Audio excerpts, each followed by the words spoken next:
ఏ తండ్రికైనా సరే తన చేతులతో పెంచి గుండెల మీద హత్తుకుని బంగారంలా చూసుకున్న కూతురు హఠాత్తుగా చనిపోతే ఆ తండ్రికి నరకం, భూలోకంలోనే దేవుడు వేసే శిక్ష. ఎందుకంటే బారసాల చేసిన తండ్రికి తన కన్న కూతురును కాటికి పంపాల్సి రావడం ఎంతో బాధాకరం. ఆ కష్టం గురించి ఎంత చెప్పినా తక్కువే. ఆ గుండె బరువుకే ఆ బాధ ఏంటో తెలుస్తుంది. ఇదే ఇప్పుడు లెజెండరీ నటుడు రాజేంద్ర ప్రసాద్కి వచ్చింది. పైగా తన కూతురుతో రాజేంద్ర ప్రసాద్ జీవితం కష్టాలతో సాగుతూ ఉంది. ఎందుకంటే రాజేంద్ర ప్రసాద్కు అమ్మ ప్రేమ సరిగా తెలియదు. కేవలం 10 ఏళ్ల వయసులో ఉండగానే తల్లి చనిపోయింది. దీంతో ఆయనకు అమ్మ అనే పదం వినిపిస్తే మనసులో ఏదో వెలితి ఉంటుందని ఎన్నో ఇంటర్వ్యూల్లో చెప్పారు ఆయన. అమ్మ చేతిలో పెరిగి పెద్దవాడైన వాడు అదృష్టవంతుడు, నాకు ఆ అదృష్టం దొరకలేదనుకుని బాధపడేవారు. కానీ ఇప్పుడు రాజేంద్ర ప్రసాద్కు 2 కష్టాలు ఎదురయ్యాయి.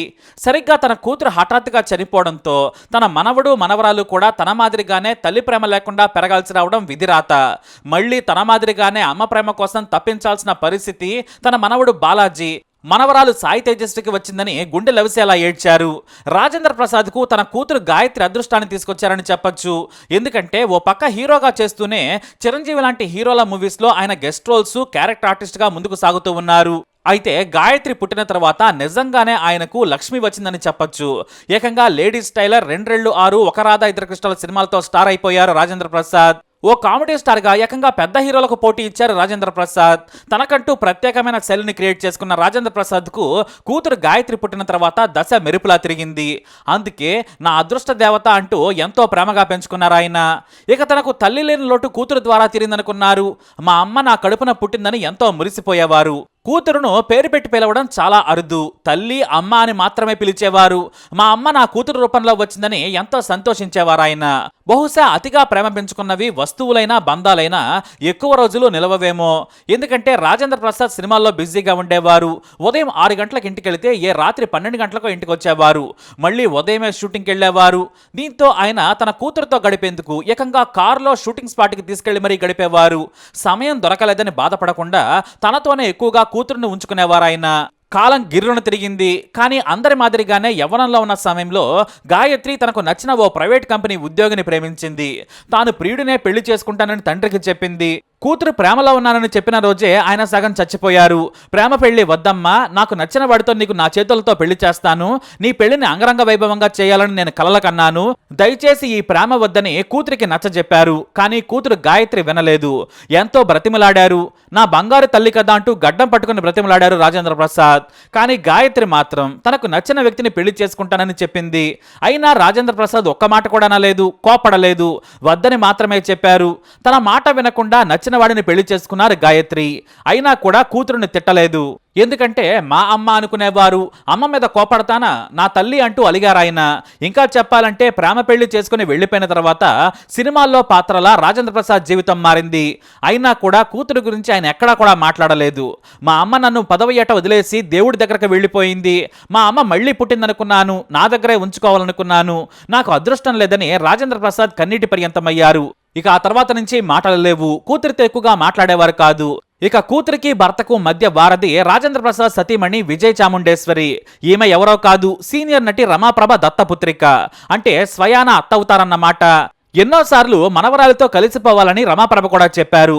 కానీ రాజేంద్ర ప్రసాద్ పంతానికి వెళ్లారు. సరిగ్గా 6 ఏళ్ల క్రితం మొదటిసారి బేవర్ సినిమా ప్రీ రిలీజ్ వేడుకలో చెప్పుకొని ఎమోషనల్ అయ్యారు రాజేంద్ర ప్రసాద్.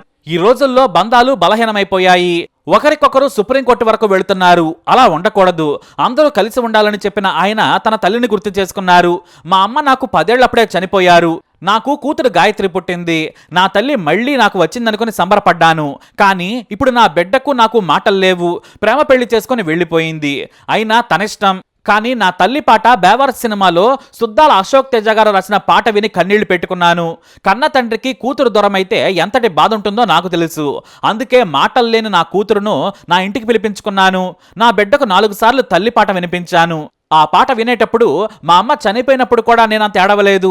నా ఎదురుగా కూర్చోబెట్టుకుని పాట వినిపించి ఏడ్చానని ఎమోషనల్ అయ్యారు ఆయన. ఎందుకంటే తన కూతురు గాయత్రి ఇంటి నుంచి వెళ్ళిపోయినప్పటి నుంచి కూడా నేను శవంలా బ్రతికాను, ప్రాణం ఉన్న శవంలా నేను జీవించానని ఆ పాటను గుర్తు చేసుకుని చెప్పారు రాజేంద్ర ప్రసాద్.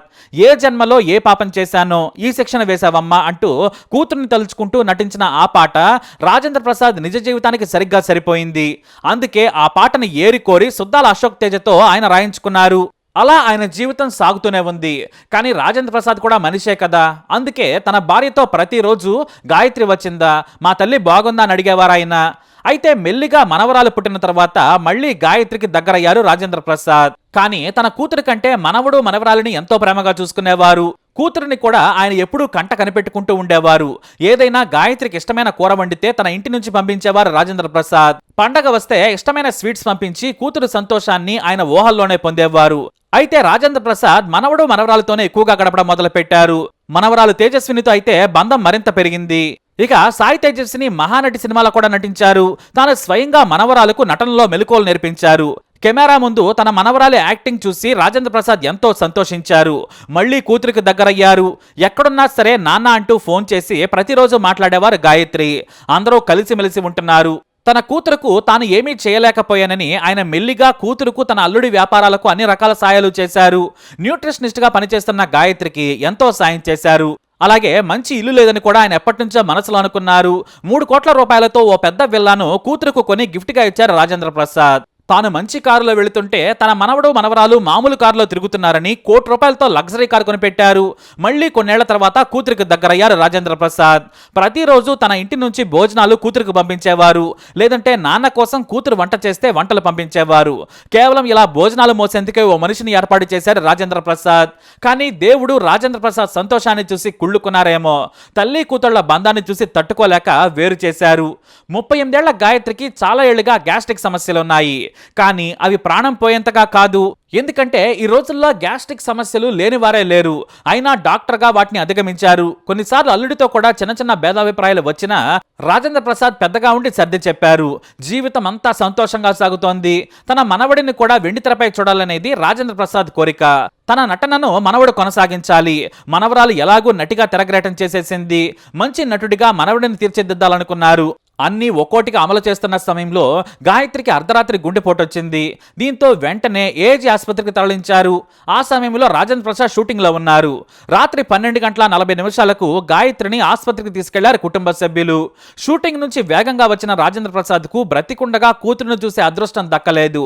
చిన్నప్పుడు ఎలాగైతే తల్లిని చనిపోయిన తర్వాత ఆసుపత్రిలో చూశారో ఇప్పుడు కూడా అలాంటి దురదృష్టమే వెంటాడింది. తండ్రి కూతుళ్ల బంధాన్ని చూసి దేవుడు కుళ్ళుకొని వేరు చేశాడు. మళ్లీ సరిగ్గా తన వయసంతతోనే తన మనవడు మనవరాలు తల్లి ప్రేమకు దూరమయ్యారని కన్నీటి పర్యంతమయ్యారు. ఏడ్చి ఆయన మొద్దుబారిపోయారని సన్నిహితులు మీడియాకు తెలియజేశారు. ఎలా ఏడవాలో కూడా తెలియనంతగా రాజేంద్ర ప్రసాద్ మారిపోయారని కన్నీటి పర్యంతమయ్యారు బంధువులు. ముందు రోజే కూతురు పంపిన వంటలు కూడా తిన్నారాయన. ఆ మరుసటి రోజు కూడా తాను తొందరగా వస్తాను, రాత్రి షూటింగ్ ఉంది, తెల్లారాక విశ్రాంతి తీసుకుంటాను, తన కూతురుని ఇంటికి రావాలని చెప్పారు రాజేంద్ర ప్రసాద్. కానీ అవే చివరి మాటలయ్యాయి.